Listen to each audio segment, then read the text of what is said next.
Hai, kembali lagi dengan saya Paramitha Angelika Saragi, Prodi S1 Teknik Informatika, mata kuliah Fisika Dasar, dosen pengampu saya Pak Periona Rahab, SSI, MSI. Di video kali ini saya akan menjelaskan tentang alat ukur. Simak video ini sampai habis ya. Alat ukur.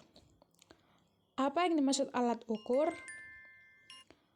Alat ukur adalah perangkat yang dapat digunakan untuk mengukur dimensi atau sudut.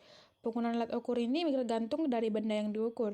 Penggunaan alat ukur sangat penting dalam berbagai bidang termasuk ilmu pengetahuan, teknologi, industri, dan bidang lainnya. Alat ukur memungkinkan manusia untuk mendapatkan data yang akurat dan konsisten. Dan apa saja jenis-jenis alat ukur? Yang pertama, mistar. Mistar digunakan untuk mengukur panjang dan memiliki dua skala, yaitu skala utama dan skala terkecil. Skala utamanya cm dan sedangkan skala terkecilnya milimeter. Yang kedua, rolmeter. Rolmeter adalah alat ukur untuk menghitung panjang atau jarak. Jarak kerjanya tinggal menarik meteran dari ujung yang satu ke ujung objek yang akan diukur.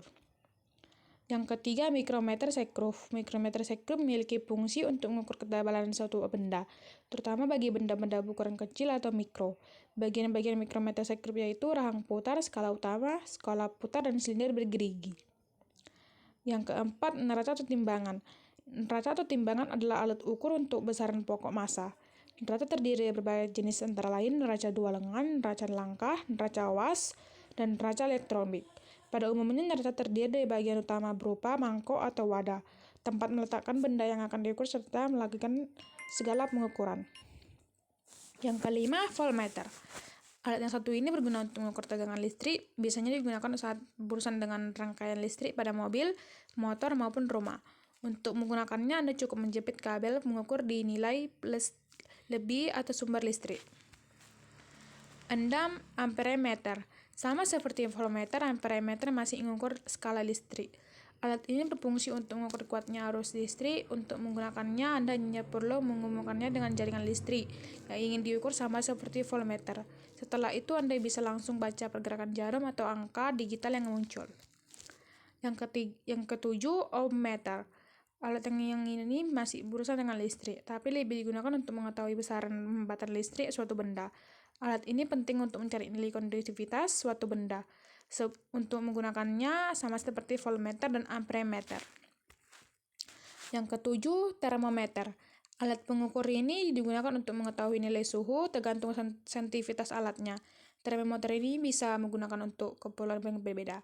Misalnya untuk mengukur suhu dari ruangan, mengukur suhu badan dan benda.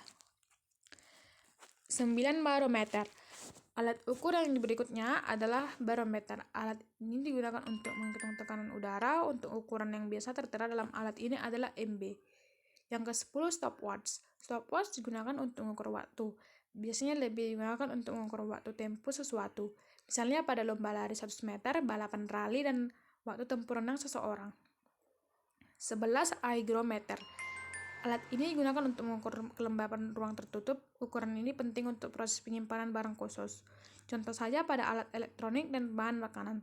Jika udara terlalu basah, alat elektronik bisa saja mengalami gangguan, sedangkan makanan jadi mudah membusuk. Yang ke-12, densitometer. Densitometer adalah alat yang digunakan untuk mengukur kecepatan pada jet air.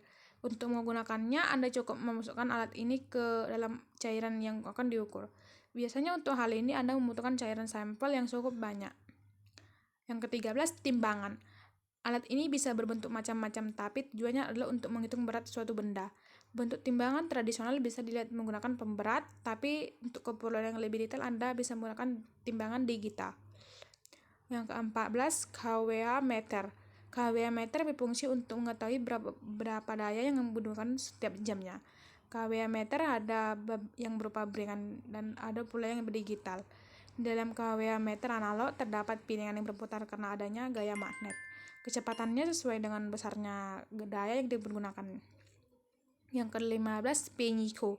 Pinyiku berfungsi sebagai alat untuk mengetahui garis sudut 90 derajat untuk suatu benda. Jika diukur dengan pinyiku sudah rata dan tidak ada rongga. Dan permasalahan pengukuran di pasar. Apa yang terjadi permasalahan pengukuran di pasar? Seringkali neraca.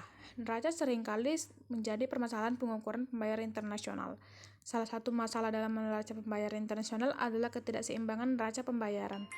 Ketidakseimbangan dalam neraca pembayaran disebabkan oleh beberapa faktor, di antaranya faktor alam, kegiatan ekonomi pemerintah, dan kegiatan ekonomi swasta. Dapat diketahui beberapa faktor yang mempengaruhi neraca perdagangan. Faktor tersebut terdiri dari pendapatan luar negeri dan pendapatan domestik dan nilai tukar real. Sekian penjelasan dari pengukuran saya. Terima kasih.